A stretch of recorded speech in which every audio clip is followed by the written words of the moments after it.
சின்ன சம்பந்தியம்மா எங்க? சின்ன சம்பந்தியா? யார கேக்குற? அதான் மாப்பிள்ளையோட அம்மா மாதவியை தான் கேக்குறேன். அவளா இங்க எங்கேயாவது இருப்பா.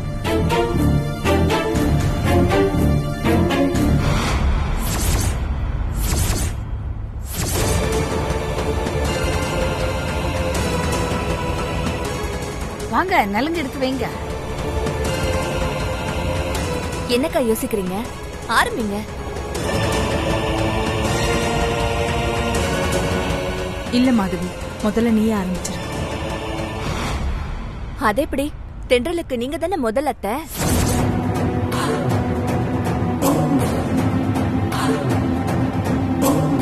தென்றல் உங்களை பெரிய அத்தைன்னு கூப்பிடுறா. அப்படி பார்த்தா நீங்க தானே அவளுக்கு முதல் அத்தை.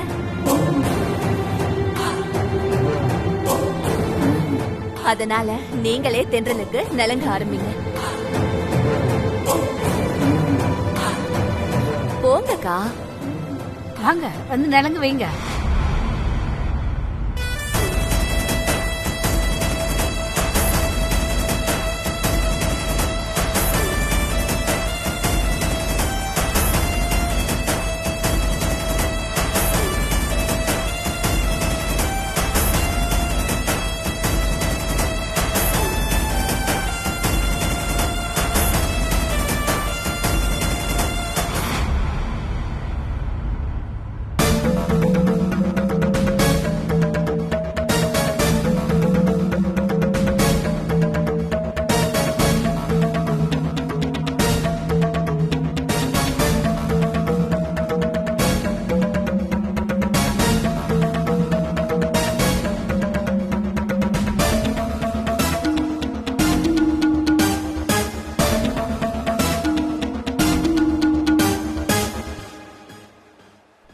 மா, நீங்க நலங்கு வைங்க.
லட்சுமி, தென்றல உள்ள அழைச்சிட்டு போமா. வா, அவளை கூட்டிட்டு வா. வா தென்றல்.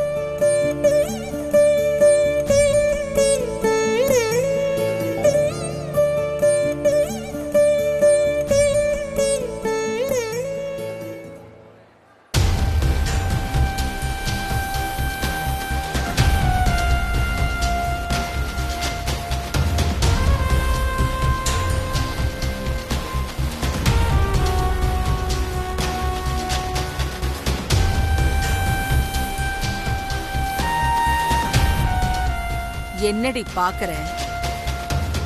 கல்யாணத்துல பொண்ணு மாப்பிள்ளைக்கு செய்ய வேண்டிய எல்லாத்தையும் நல்லபடியா செஞ்சு முடிச்சாச்சு. இன்னும் கல்யாணம் மட்டும்தான் பாக்கி. அதுவும் நல்லபடியா நடந்து முடிஞ்சிடும்.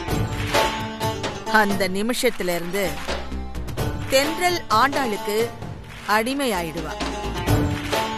உன்னால ஒண்ணும் செய்ய முடியாது.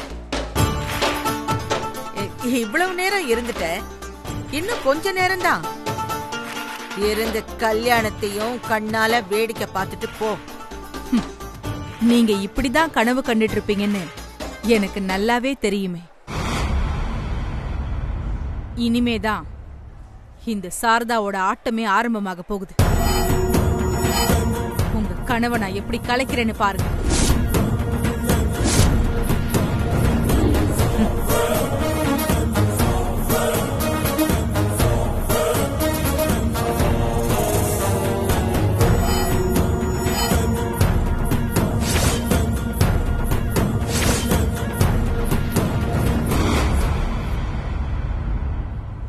வாங்க வாங்க இதோ வரேன். லக்ஷ்மி அம்மா, சாரதா என்னம்மா சாப்பிட்டியா? நான் உங்ககிட்ட ஒரு முக்கியமான விஷயம் சொல்லணும். முக்கியமான விஷயமா? எங்கிட்டயா? இந்த விஷயத்தை நான் தென்றல் கிட்ட தான் சொல்லணும்னு முயற்சி பண்ணேன். அவகிட்ட சொல்ல முடியல. அதான் உங்ககிட்ட சொல்லிடலான்னு வந்தேன். நீங்க இது எப்படியும் தென்றல் கிட்ட சொல்லிடுவீங்கல்ல, அதனால தான் சொல்றேன். என்னம்மா ஏதோ பூடகமா சொல்ற மாதிரி இருக்கு. அப்படி என்ன முக்கியமான விஷயம்?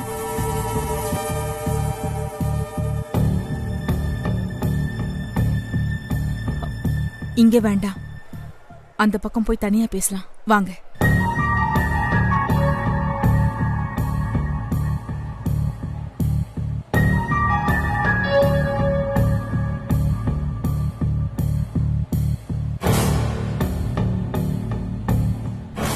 என்னம்மா ஏதோ ரகசியம் சொல்ற மாதிரி தனியா கூட்டிட்டு வந்திருக்க, என்ன விஷயம்? சொல்றேன். இப்ப நான் சொல்ல போற விஷயம்லாம் உங்களுக்கு அதிர்ச்சியாவும் நம்ப முடியாததாவும் இருக்கும். ஆனா நீங்க நம்பிதான் ஆகணும். ஏன்னா நான் சொல்றது எல்லாமே சத்தியமான உண்மை. அன்னைக்கு நான் ரேடியோ இன்டர்வியூல என் கதைய சொல்லி என் மாமியாருங்கிற பேர்ல என்ன ஒரு சீமாட்டி கொடுமைப்படுத்தினாங்கன்னு சொன்னேன்ல. ஆமா, கடைசி வரைக்கும் அந்த மனுஷி யாரு நீ சொல்லவே இல்லையே. யார் அது? அது வேற யாரும் இல்லை, ஆகாஷோட பாட்டி ஆண்டாளம்மா தான்.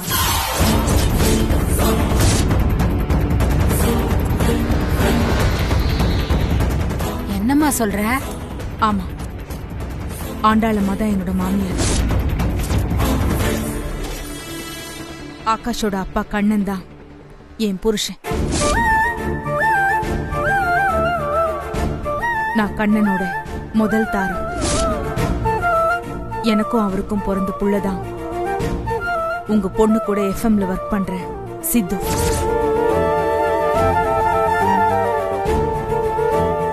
இந்த விஷயம்லாம் இன்னும் மாதவிக்கு தெரியாது.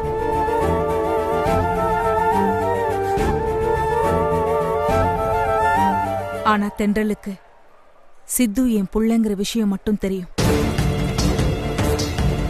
மத்தபடி நான் ஆண்டாளோட மருமகங்கிறதோ கண்ணனோட முதல் தாரங்கிறதோ, நான் நிறமாச கர்ப்பிணியா இருக்கும்போது இறக்கமே இல்லாம என்னை வீட்டை விட்டு துரத்துனது அந்த ஆண்டாள் தான் தென்றலுக்கு இன்னும் தெரியாது.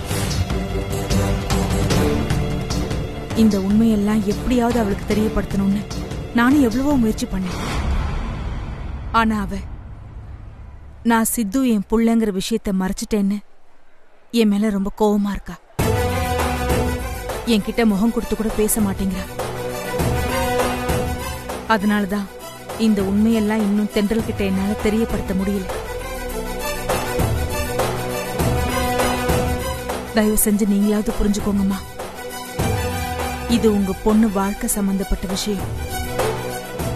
அரசியல்ல நான் அவங்கள தாண்டி வளர்ந்துடக்கூடாதுங்கிறதுக்காக திட்டம் போட்டு என்ன தன்னோட மருமகளாக்கி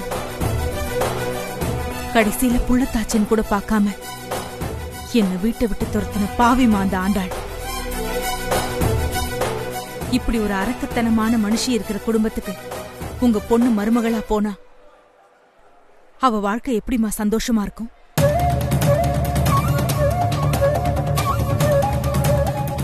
இன்னொரு முக்கியமான விஷயம், ஆண்டாள் தென்றல தான் பேரனுக்கு கட்டி வைக்கணும்னு நினைச்சதுக்கு காரணம் ரேடியோல தென்றலோட வாய்ஸ கேட்டு புடிச்சு போனதுனால ஒண்ணும் இல்லை.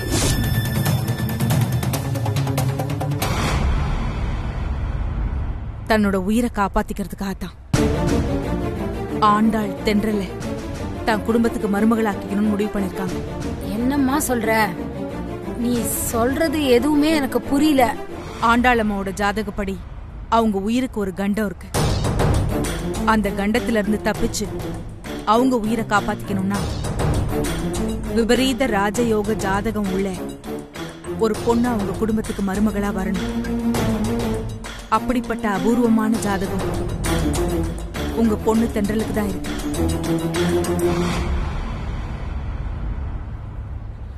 அந்த விஷயத்தை தன்னோட பரம்பரை ஜோசியர் மூலமா தெரிஞ்சுக்கிட்ட ஆண்டாள் தென்றலை தான் குடும்பத்துக்கு மருமகளாக்கி தன்னோட உயிரை காப்பாத்திக்கணும்னு நினைக்கிறாங்க.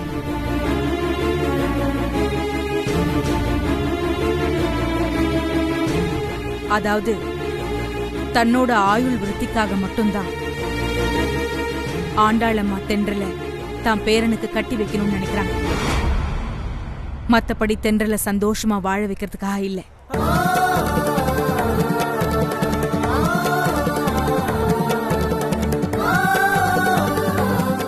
தென்றல் ஆகாஷ கல்யாணம் பண்ணிக்கிட்டு தான் குடும்பத்துக்கு மருமகளா வந்ததுக்கு அப்புறம்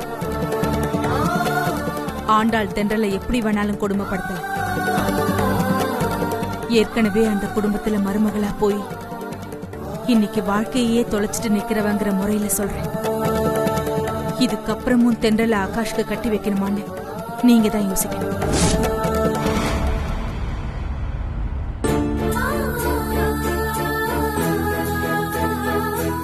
என்னம்மா, இந்த உண்மையெல்லாம் எப்படி தென்றல் கிட்ட தெரியப்படுத்துறதுன்னு தயக்கமா இருக்கா?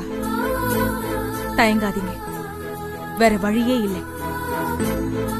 எப்படியாவது கல்யாணத்துக்கு முன்னாடி நீங்க இந்த உண்மையெல்லாம் தென்றல் கிட்ட தெரியப்படுத்தி தான் ஆகணும். அப்பதான் அவ வாழ்க்கையை காப்பாத்த முடியும்.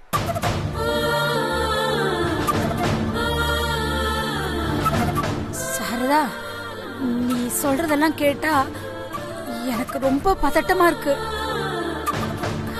என் பொண்ணு வாழ்க்கைய நீதாம்மா காப்பாத்தணும்.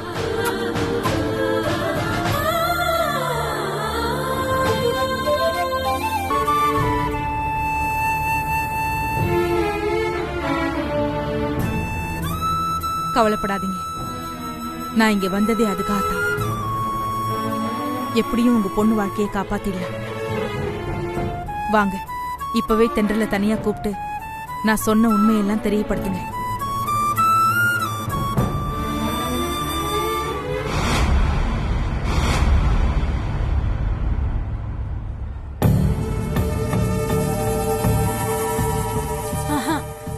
இல்ல இல்ல இல்ல,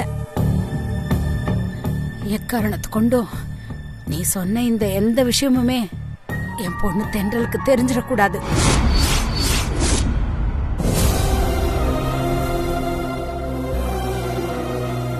என்ன சொல்றீங்க?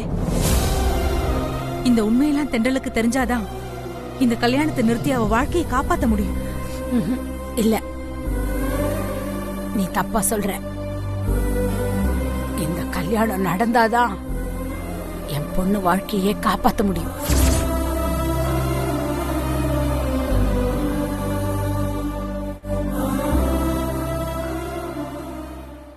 நீங்க சொல்றது எனக்கு புரியல. ஆண்டாள் அம்மாவால உன் வாழ்க்கையில உண்டான கசப்பான அனுபவத்தை வச்சு என் பொண்ணுக்கும் அந்த மாதிரி கஷ்டம் வந்துரும்னு நீ குழப்பமாயிட்ட. அதனாலதான் நீ இந்த கல்யாணம் நடந்துடக்கூடாதுன்னு நினைக்கிற. ஆனா நான் என்ன சொல்றேன் தெரியுமா? உன் காலம் வேற, என் பொண்ணு காலம் வேற. அதனால ஆண்டாளம்மா குடும்பத்துக்கு என் பொண்ணு மருமகளா போனா உனக்கு உண்டான எந்த கஷ்டமும் என் பொண்ணுக்கு வராது. இல்லம்மா, அந்த ஆண்டாளம்மா ரொம்ப மோசமானவங்க. இருந்துட்டு போட்டோம். என்னம்மா இப்படி சொல்றீங்க? என்ன கொஞ்சம் பேச விடுறியாமா? ஆண்டாளம்மா குடும்பத்துக்கு நீ மருமகளா போனப்ப அங்க உனக்கு சப்போர்ட் பண்ணி பேசுறதுக்கு யாருமே இல்ல. ஆனா இப்ப அங்க என் பொண்ணுக்காக சப்போர்ட் பண்ணி பேசுறதுக்கு என் மாப்பிள்ள ஆகாஷ் இருக்காரு, அவங்க அம்மா மாதவி இருக்காங்க. அதுக்கும் மேல அவ கூட எப்பவுமே நாங்க கும்பிடுற ஆண்டவனும் இருக்காரு. இவங்க எல்லாரையும் மீறியா அந்த ஆண்டாளம்மாவால என் பொண்ணு வாழ்க்கைக்கு பிரச்சனை வந்துட போகுது.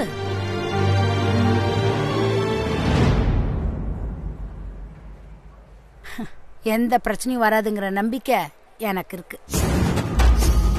ஐயோ அம்மா, உங்களுக்கு அந்த ஆண்டாளம்மா பத்தி சரியா தெரியல. அவங்க நான் எல்லாம் புரிஞ்சுதான் பேசுறேன். நான் உன்னை கையெடுத்து கும்பிட்டுக்கிறேன். இப்ப நீ என்கிட்ட சொன்ன எந்த உண்மையும் எக்காரணத்தை கொண்டு என் பொண்ணு கிட்ட சொல்லிடாதம்மா. இத பாரு, உன்னை நான் தயவு பண்ணி கெஞ்சி கேட்டுக்கிறேன்.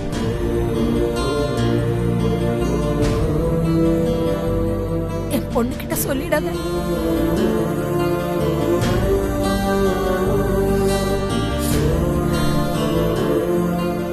இத பாரு, உனக்கு தெரியாதது இல்ல.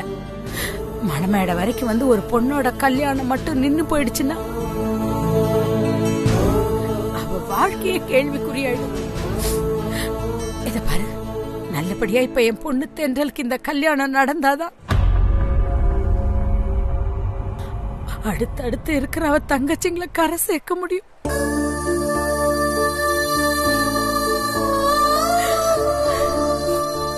அனாவசியமா உன் குழப்பத்தால என் 3 பொண்ணுங்களோட வாழ்க்கையும் நாசமாகிறது.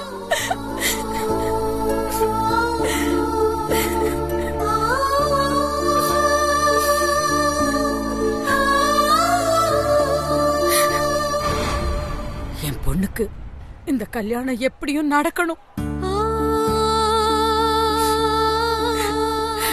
அம்மாடி, உன் கைய காலா நினைச்சு நான் கெஞ்சி கேட்டுக்கிறேன். தயவு செஞ்சு எந்த உண்மையும் என் பொண்ணு கிட்ட நீ சொல்லிடாத.